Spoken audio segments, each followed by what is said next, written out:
ევთოოდირის უარს საქართველოში თვითმმართველობის არჩევნებზე დასწრებასთან დაკავშირებით და სადამკვირვებლო მიზეზის გაგზავნას ჩეხეთში მმართველ-გუნდში ორმაგ სტანდარტად აფასებენ. მათი მტკიცებით მიწვევის გაგზავნა დაახლოებით ერთ პერიოდში მოხდა. ოპოზიციის ნაწილი კი საქართველოსა და ჩეხეთის განსხვავებულ მდგომარეობაზე მიუთითებს და ამბობს, რომ ამ ქვეყანაში მისიის გასაგზავნად მომზადებას განსხვავებული დრო სჭირდება. შეგახსენებთ, რომ თბილისიდან ევთოოდირის მიწვევა 6 სექტემბერს გაეგზავნა, რაზეც უარი მიიღო.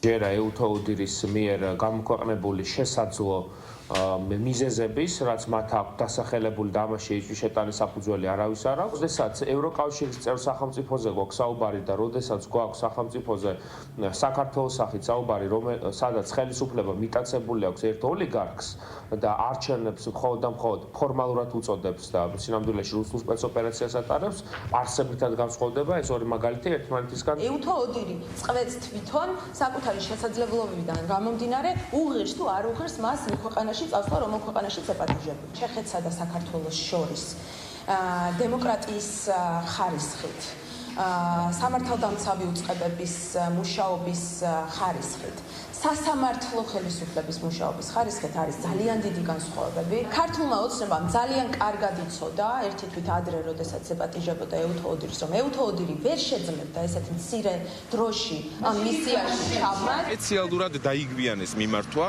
ევთოოდირისთვის, რომ მათ ვერ შეძლებოდათ შესაბამისი დაორგანიზება, შესაბამისი პროცესის გავლა, რომ ჩამოსულიყვნენ დამკვირვებლებად. ავტორიტარულ რეჟიმს, როგორცაც წარმოადგენს ქართული ოცნება, ამ ტიპის არჩევნებზე დაკვირვება სჭირდება სრულიად განსხვავებული მომზადება, იმიტომ რომ აქ არის დევნა, აქ არის პოლიციური რეჟიმი, აქ არის რეპრესიული სახელმწიფო მანქანა, რომელიც დევნის მოქალაქეებს და დროულად რომ გაეგზავნა სანამ დროს წელავდა ირაკლი კობახიძე, დღეს ევთოოდირის სადამკვირვებლო მისია საქართველოში იქნებოდა. როდესაც პრაქტიკულად ერთსა და იმავე ფორმატში, მაგალითად ჩეხეთის რესპუბლიკაში ისინი თანხმდებიან ჩასვლას, იქ ზუსტად იგივე ვადებია 2-3 დღის გამოკლებით, რაც არის საქართველოში არჩევნების ჩატარებასთან დაკავშირებით და თანხმდება ჩეხეთთან მიმართებით ევთოოდირი ხო უარს ამბობს იგივე პირობებში, იგივე ვადებში, პრაქტიკულად იგივე ამოცანის გადასაწყვეტად, რომ საქართველოში ჩამოვიდეს, ბუნებრივია ეს პირდაპირ ცალსახად მიუთითებს იმას, რომ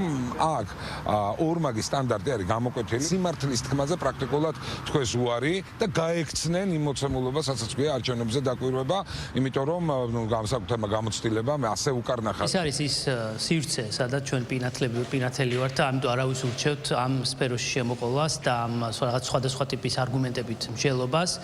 ფაქტი ერთადერთი ჩვენ ყოველთვის ვამბობდით, რომ ევთოს თუ აქვს ამისი სურვილი და რაც თავარია ქვეყანაში თუ არის ამის საჭიროება, უამრავი მაგალითი არსებობს წარსული გამოცდილებიდან გამომდინარე, როდესაც ევთომ კიდევ ერთხელ სწორედ ამ საჭიროებებიდან გამომდინარე შეზღუდულ ვადებში მოახერხა რომელიმე არჩევნებზე ჩასვლა და მონაწილეობა და დაკვირვება. ამიტომ ქონდა ჩვენ მოსაზრება, რომ რეალური მიზეზი იყო არა ვადა, არა რაღაც დროის მითითება, არამედ ის შესაძლო ზეწოლა, რომელიც მრავალი თვის განმავლობაში ხორციელდებოდა ევთოს წარმომადგენლებზე.